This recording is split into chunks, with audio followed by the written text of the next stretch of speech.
Hello, edupreneurs, teachers, and creators. Welcome back to our channel. In today's video, we will talk about the top mistake course creators make and how you can avoid making that. The two earliest decisions you'll make as a course creator are, number one, what you're going to teach, and number two, to whom you're going to teach.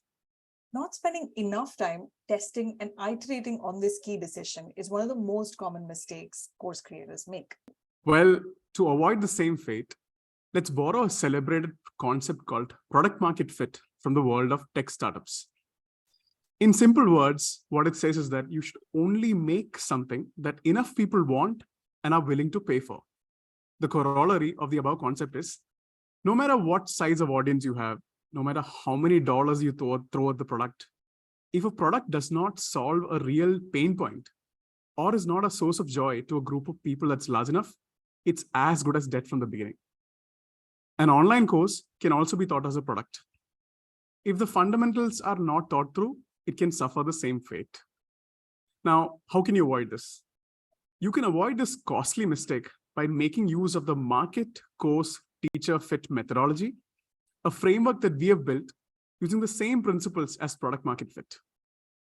In simple words, you've achieved your market course teacher fit when you have 1, a course that addresses a genuine problem, providing practical skills that enable learners to achieve meaningful real-world results. And number 2, you are uniquely suited to deliver it. Wonderful. So how do you apply the market course teacher fit framework? You basically do it in 4 steps. Step number 1, identify a problem that people are facing in the real world. So across social media, discussion forums, and via conversations with your network, what seems to be a problem that a significant number of people are facing? When you list down the problems exhaustively, you may realize that some of them are in domains that you're alien to. So discard those problem statements. Instead, narrow down to those domains that you have reasonable insight into. We recommend that you time box this activity. So avoid letting this step, or any of the following steps for that matter, to extend out over days or weeks. For example, one problem statement could be as follows. There are many people who are skilled at writing. Many of them want to learn how to make money by writing online, but they do not know how to go about doing it. Right. For step 2, let's think about a course idea that could emerge from this problem. It could be that writers will need to know a list of best practices that will help identify paid writing opportunities, apply for those opportunities, convert them, and close them to get paid. See, a course that teaches the writers those best practices would be one that solves an actual need. Step 3 is for you to reflect on whether you are the right person to teach this course. Even if you've been able to identify a clear market need and a course that solves the identified problem, it will involve a lot of introspection, reflection, and honesty on your part to figure out if you are the right person to teach this particular course. So let's continue with the writing example. Are you, for example, someone who has had a successful history of having published articles in major publications and gotten paid for it? Do you have a portfolio and a public profile that clearly showcases your experience as a published writer? If you are, great. You are a good person to teach this course. But if you're not, you may not be the right teacher for this particular course, and you might want to reconsider. So keep iterating upon the first 3 steps until your judgment deems them worthy enough to pursue. It'll be ideal if you have 2 or 3 draft answers that you then feel compelled to test. Enough of thinking and writing. Let's take it to the real world and gather high-quality feedback. Once you have first drafts of the answers to the steps involved in figuring out market course teacher fit, it makes sense to immediately test it out and gather high-quality feedback. Some of the things that you could do are, for example, number 1, announce a 1-hour free workshop that covers one of the topics that's relevant to your course. Second, announce on all your social media profiles that you're planning to launch a course and collect email IDs of those interested folks. Number 3, call 20 of your relevant personal contacts and pitch them the idea of the course. All these practices will end up giving you early signups for your course. You'll also get to hear from them high quality feedback that you can use to iterate upon your market course teacher fit statement. Following the 4 steps of the market course teacher fit methodology and iterating on them will ensure that you're working on a course that will have real uptake. After all, no one wants to spend months building a course that nobody wants to enroll in, right?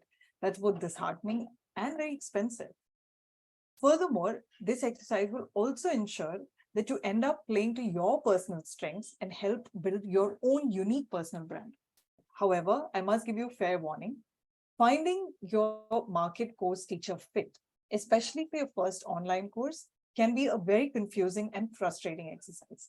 So it helps to know that there are very few course creators out there who took their first courses live with a perfect score for market course teacher fit right on day one. Remember that it's an iterative exercise that's part science, but it's also part art. Let us show you a real-world example of someone who really embodies and practices the market course teacher fit approach towards course creation. His name is Rob Lennon. I started following Rob back in May 2022. And since then, he has been actively testing what the audience wants to learn and creating courses for solving those needs.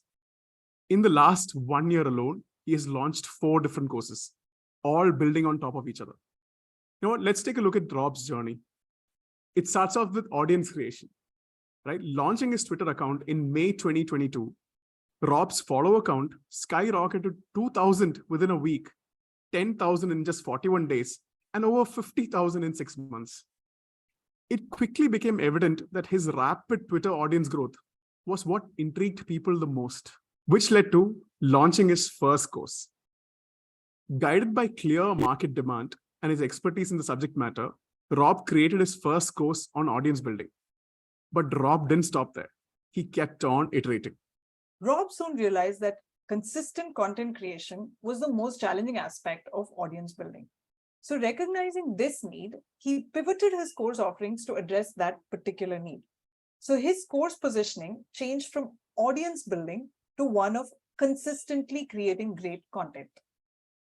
What did he do next? The big AI overhaul.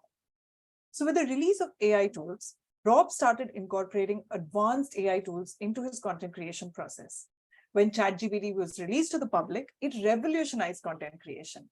So recognizing the game-changing potential of AI, Rob started adapting his content creation course to emphasize AI-driven techniques. He became a power user of ChatGPT and other top-tier AI tools.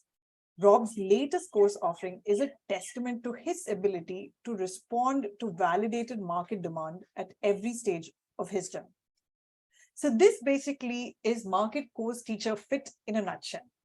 Don't forget to find your own market course teacher fit before you dive into creating your own course. Also, if you like our content, show us some love.